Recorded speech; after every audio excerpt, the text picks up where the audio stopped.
Thank you very much for inviting me to give this talk. My name is Billy Edwards. I'm a postdoc at University College London, and I'm also the project scientist of the Twinkle space mission. And today I want to talk to you about what I perceive as one of the most important things I do, which is this outreach project called ORBYTS. So I want to start with a kind of an overview of what is the ORBYTS program.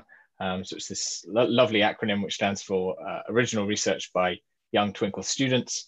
And the idea is to take early career researchers, PhD students and postdocs and pair them with high school students. So these are 16 or 17 years old. The researcher goes into the school. These are largely based in London currently, but we're looking to try and expand it to other places. And you essentially teach them undergraduate level astrophysics, so that, based on kind of your own knowledge and the field that you're doing your research in. The idea is not just to kind of lecture them about specific topics in astronomy, but actually to try and get them involved in some active research that you're doing, to really allow them to get kind of hands-on with some data and contribute to some scientific endeavors rather than just kind of listing facts at them or something like that. And kind of since the start, because this has been based around originally the Twinkle mission, the idea is to try and particularly allow them to contribute to upcoming space-based telescopes. So the first ORBYTS projects were all based around the ExoMol group. So this program was started by Clara Silva, and the idea here is to essentially they sort of do things like solving the Schrödinger equation to get high resolution line lists, which are often used for retrieving the atmospheres of exoplanets, but also brown dwarfs and other things. So this is where it all started. It started in one school in London, Higgams Park. But since then, it's really been expanded out into a number of other projects. And these now kind of branch across a lot of different fields within astronomy. I've highlighted two recent papers here. So one of the key kind of objectives of ORBYTS is to try and do the research with the students and then get them onto peer-reviewed publications. And so here's just two examples from sort of the last year or two. One of them was involved on looking at surface features on Mars. So Alistair Francis was getting them to sort of spot craters in images of the Martian surface. And then they used this data once they'd labeled the craters and other features, and they trained a neural net on that. And then they're using that to then classify further images. So they're getting them to kind of play around with the data, but also learn about machine learning and this sort of stuff. And another article was based around using data from XMM Newton, the X-ray telescope. So there are projects that cover a wide range of different topics within astronomy. So my field of research is exoplanets. And so the question I kind of asked myself when I heard about this project was how can I get them to contribute to exoplanet research? What kind of accessible projects are there that we could do with them? And the one that sprung to mind was because upcoming missions like Twinkle and James Webb and Ariel, and hopefully you've heard of some of those, will observe hundreds of exoplanets. Ariel in particular is going to observe around 1,000 exoplanets over 4 years. And these observations of transiting exoplanets are time critical. We need to know exactly when they're going to transit. Unfortunately, our knowledge of when that's going to happen degrades over time. The kind of error on the orbital period stacks up. And so there's a risk of, if you don't know it so well, you look with one of these very expensive facilities and you kind of miss a transit and you kind of waste time on these very valuable facilities. And this plot here shows, just as an example for Ariel, the kind of potential targets that we might be expecting. So today we know of about 4,000 exoplanets. This is going to rapidly increase over the coming decade or so. And so there'll potentially be 8,000, 10,000 planets, and keeping track of all of these is going to be very, very difficult. And so what we need is them to be regularly observed. And to do this, you kind of need a large and well-organized survey, both from the ground and from space.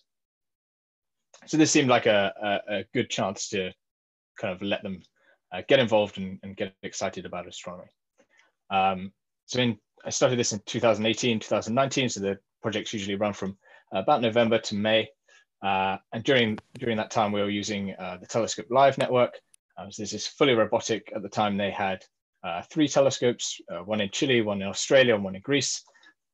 It's operated by Konica and Minolta and Spaceflux, who kindly provided us access. At this time, they were kind of just getting the network up and running, so we were kind of beta testers for them and getting the data.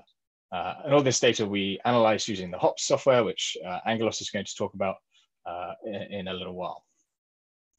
As well as this, another source of data we use, I guess doesn't need any introduction necessarily, is ETD, where there's an online database of thousands of exoplanet observations coming from a whole host of different citizen astronomers and so on. So it's a really good resource for this kind of data.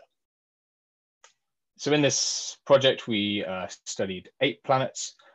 So we chose planets which were good for future atmospheric characterization, but currently had a large uncertainty in their transit time. The other method we used of selecting planets was one where we saw there'd been some observations in ETD, and they seemed to differ from when we might expect them to transit. So there's a residual in this observed minus calculated number. So this was the planets we chose to follow up. And having kind of taken some data both from ETD and from these ground-based telescopes, we also discovered that a number of them have been observed by TESS. So TESS is this mission which is surveying almost the whole sky, trying to find new transiting exoplanets. But it also observes stars, which we already know have planets there. And so you can use it as a nice way of also following up these targets. And so some examples there of some light curves from that. And all this data is publicly available and really easy to use. So these are, I think, most of the results. I think I actually couldn't fit them all on. In this project, I think we analyzed something like 120 different light curves across these 8 different planets. And so this gives you a kind of an idea of roughly what we were getting the students involved with. We're getting them to fit this data, really get hands-on. Some of the results that came out of this, we found a lot of planets that were deviating from their expected time.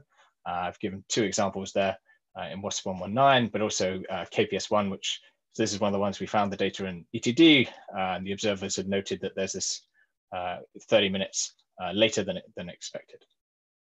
So we use this to refine their times, and hopefully uncertainty is going to be slightly better for when Ariel launches out in 2029. We're lucky enough to have enough data and enough good quality data to publish this study in MUNRAS, and because of their contribution, all the students were listed as co-authors, but also all the astronomers who submitted data to the ETD were also included, because without this data we wouldn't be able to do such studies. So last year I also ran the same project again, this time with a different telescope network. So this is using LCO's 0.4 meter telescopes. I was granted 100 hours of time as part of their Global Sky Partners program, which is essentially about outreach. And also Exoclock, which Anastasia is going to talk about next, had just sort of come online during this time. And so we use this for planning the observations, and it makes things a lot more efficient, a lot more easy than in the previous year. And essentially meant I could just sort of let the students go wild. I kind of gave them each, split them into groups of 2 or 3, gave them a telescope. You can see the locations there. So it might go, right, you are using Hawaii telescope. And they would come back and tell me, you need to observe this target on this day with this cadence and this filter and all this sort of stuff. So really got them to not only choose the targets, but plan all the observations. We then got them to analyze the data. So unfortunately, this project was cut short by COVID-19, but we had by that time managed to observe 4 planets, 4 transits. Happy 22 wasn't necessarily quite so good a transit, but some of the other data was quite nice. And we managed to also put this in for publication in the research notes of the American Astronomical Society. And again, the students are highlighted there in blue, and there's something about 50 students I think we managed to get involved in this year. So the plan is to do the same again next year and just kind of continue this on and hopefully try and expand this out. So I'll conclude my time by just saying, for these upcoming missions, we really need to have a large ground-based follow-up program, and even modest-sized telescopes, as Anastasia will talk about as well, can contribute to this effort. And I'm hopeful that ORBYTS and programs like it are helping to inspire the next generation of astronomers and scientists in general. And with that, I will thank you for your time and take any questions you might have.